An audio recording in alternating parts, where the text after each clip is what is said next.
going on, guys? GT, I am the tie, coming at you with another narrated Wi-Fi battle today. Obviously, based on the thumbnail that you guys probably saw, this is a 5th gen match. Obviously, you're probably not going to see too many of those, because I still play a lot of 4th gen. I haven't transferred over all my pokes over to 5th gen because I don't have an extra DS. And whenever I get down to my friend's house, I'm going to do that eventually. But until then, you're going to see a lot more 4th gen. But I decided to make a couple of 5th gen pokes for Cote1616pb. He's an amazing YouTuber, by the way.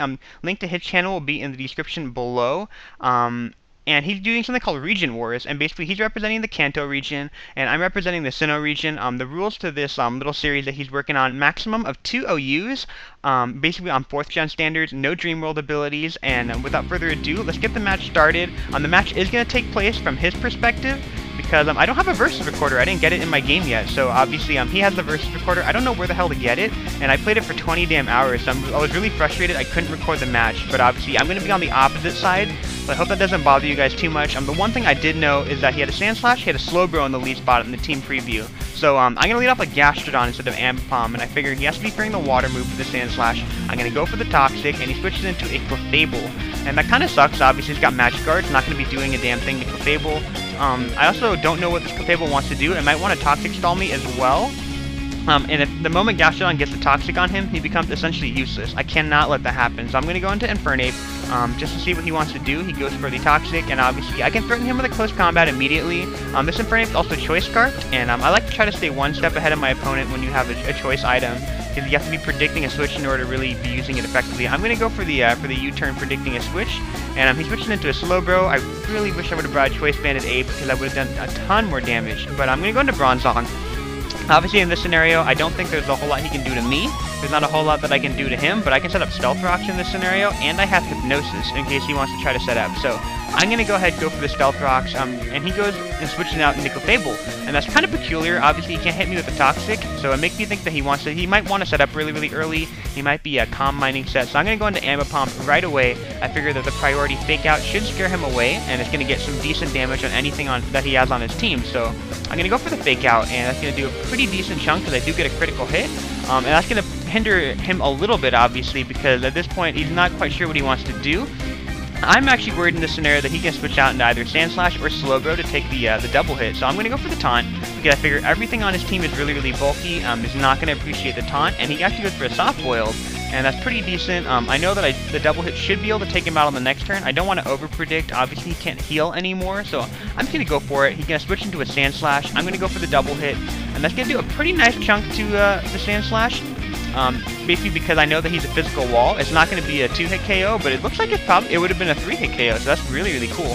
But obviously at this point, I do have to be fearing the Earthquake from his end. He might be setting up Stealth Rocks as well, so I figure I might as well go into Tangrowth just to be safe. I know I can scare him away immediately because Tangrowth is a plant monster, and at this point he's going to go for a Toxic, and I have never seen Toxic on Sand Slash in my life, so that kind of threw me for a loop right there.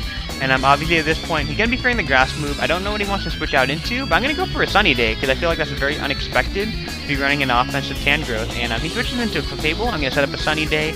And obviously, I use Clefable a lot in 4th gen OU, so I know what Clefable can and can't take, and I know that Clefable cannot take a Sun-boosted Life Orb, Stab, Solar Beam. So I'm going to go for the Solar Beam from that range. I'm pretty sure it's going to take it out, and if it can't take it out, if I owned a house, I'd be like, oh yeah, I'll sell like a little room in my house. I wouldn't sell my whole house because I don't know how min-max goes, but I felt pretty confident that Clefable was going to be taken out, and that works out pretty nicely in my favor. Obviously the Toxic damage is racking up. He switches into an Alakazam, and obviously this is a pretty dominant matchup for me unless he Choice Scarfed, which makes me think that he'd probably Choice Scarf. So I'm going to switch out into Spiritomb. He does a nice prediction right here. He's going to go for a Shadow Ball, obviously, because the team preview, he knows that I got a Spiritomb. And he's going to go for the Shadow Ball. He's going to do a pretty decent chunk to Spiritomb, but it's not going to be a 2-hit KO. So he's going to stay in because he's fearing the Pursuit, and that's a pretty good play on his part, because I am just going to go for that Pursuit just to get some damage on him. And I'm going to smack that Alakazam right there. I believe I get a critical hit right here, but, Alakazam, like Frostlass, has the defenses of a Cheerio, so he's not going to be able to do anything, so that's great. I'm going to be able to take that out really, really nice. And at this point, he gets switched into Sand Slash. Now, I don't know what he wants to do. He hasn't set up Stealth Rocks yet, and I also went for the Pursuit, so he might be under the impression that I'm choice banded. So I'm going to go for a Shadow Ball just to see if I can throw him for a loop. And he does go for the Stealth Rock, predicting me to be a physical attacker, and I'm going to do a pretty nice chunk with that Shadow Ball right there. At this point, I'm just going to go for the Shadow Sneak. I don't think he knows that I have the Shadow Sneak on this guy as well, and I figure I might as well do that because I feel like I should be able to take out the Sand Slash. So Spiritomb is looking something really, really fierce, obviously, and in comes the Zapdos. Now, I know that Gastrodon should be able to take him as long as he doesn't have Toxic. But I feel I don't, and he might be a subset as well, so I'm kind of worried about that as well. I don't want to switch into Gastrodon straight away, so I'm going to go ahead, leave Spiritomb in his fodder at this point. I believe this Spiritomb really taking out most of the guys that he really needs to take out on Cote's team. So I'm going to go into Mr. Miyagi, obviously because I want to get some fake out damage on him. I want to gauge what type of Zapdos this is. I don't know if it might be an offensive set with lefties or something like that, but it looked pretty bulky based on that damage, obviously. It's bulky enough where I don't think a double hit's going to take him out on the next turn, which is a little bit disappointing for me. I'm going to have to switch. I'm going to go back out into my Gastrodon now, and he's going to go ahead and go for a Roost here, which is a pretty good play on his part, obviously. He's going to get himself back up to full, but now, since he's Roosted, he's not behind a Substitute. At this point, I don't know whether he has Substitute or not, but he has to be worried about the Toxic if he doesn't have the Substitute, so he's going to switch, because he doesn't want the Zapdos to get Toxic stalled, and he's going to switch into Slowbro. And that's a pretty nice play for him overall at this point. Obviously, I'm going to go ahead hit him with a Toxic, but I don't want to get hit by a Toxic from a Slowbro as well. I don't know if he's packing that on the Slowbro because there's a lot of guys on his team that have Toxic. So I'm going to switch out because I need Gastrodon to be status free, basically. This is 93. I don't even know why I just said that. Okay, so I'm going to switch out into Chunky Monkey now, and because I actually thought that he was going to play a little bit more defensively. I didn't think he was going to go for a Surf, because obviously I got a Gastrodon out there. He has a Storm Drain ability, so I felt pretty safe switching into Infernape in that scenario. And at this point, I'm just going to go for the U-turn. There's not a whole lot I can really do in this switch, really, but I felt like it was a pretty good opportunity to just go for the U-turn, get some damage. If he tries to attack me, I can go into Ambipom. And if he goes for the Slack Off, which I was kind of thinking he was going to do, obviously that way he can switch out, I'm going to go into my Ambipom just because I feel like it's probably going to bait him to stay in just a couple of turns longer, to be completely honest. So he's going to go for the Slack Off. He's going to get a little bit of recovery back. And obviously I want to threaten him with a Fake Out. I know that he's a physically bulky Slowbro because most Slowbros are.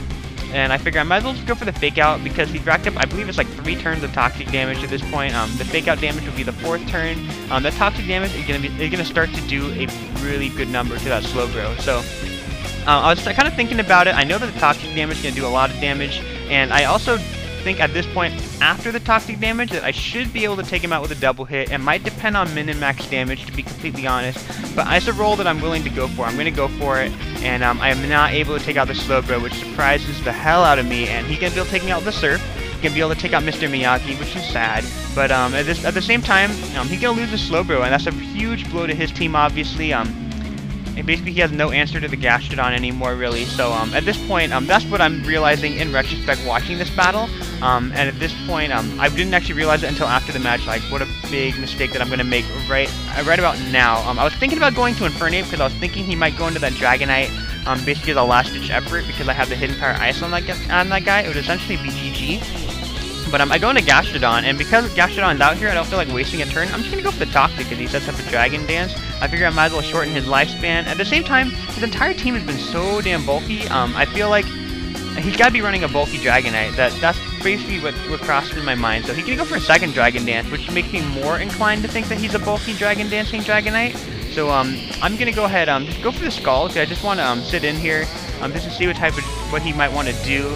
And at this point, since I thought he had the Dragon Claw, I actually thought that Gastrodon can take the hit, but that's kind of a silly assumption on my end because it's +2, and Dragonite had like base 134 attack, so that's going to completely roll me. He went for an Outrage, and to top it all off, he is a Life Orb, and he was an offensive Dragonite the whole time, so that's a huge bobble on my end. I could have gone into Tangrowth to take the Dragon and the Outrage at that point, and then switched into Bronzong, and then I would have been able to hit him with a Hidden Power Ice, and then I pretty much would have had the match won, but obviously I did not do that, so this is going to come down to the wire. He got 2 guys, I got 3 guys, but I have no answer to one of his guys, and really he has an answer to all of my guys at this point. So yeah, I actually think he's in the driver's seat. That was a huge bobble with the Gastrodon, and I'm going to take him out.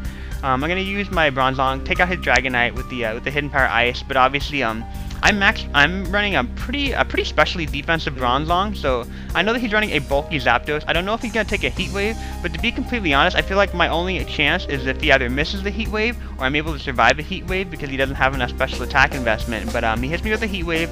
He's able to take out that bronze long, and that's a huge plus for him. Obviously, at this point, I'm gonna need a couple of things really. I'm gonna need either a critical hit with a Fire Blast, or I'm gonna need to be able to take a Thunderbolt and get myself into Blaze range and then hit him with a Fire Blast. If any of those scenarios happens, then I can still win the match. But he's gonna go for a T-Bolt, and unfortunately he had just enough special attack investment that he's able to take out my my Infernape. And unfortunately my last guy is my Tangrowth, and he got the Hidden Power Ice, so I feel like unless he misclicks and goes for a Heat Wave and misses, then the match is basically his. So he's going to go for the Hidden Power Ice, he's going to take out the Tangrowth, he's going to get a critical hit. Totally does not matter, except unless he wants to kill like 2 Tangrowths. But that's going to be the game, and that's the narrow 1-0, but that is an amazing battle, and I hope you guys enjoyed that video. Definitely feel free to click the like button if you did. Obviously, more 5th gen stuff to come, not like anytime soon, but you know, in the near future. And yeah, I hope you guys enjoyed that video, and I'll catch you guys another time. Bye.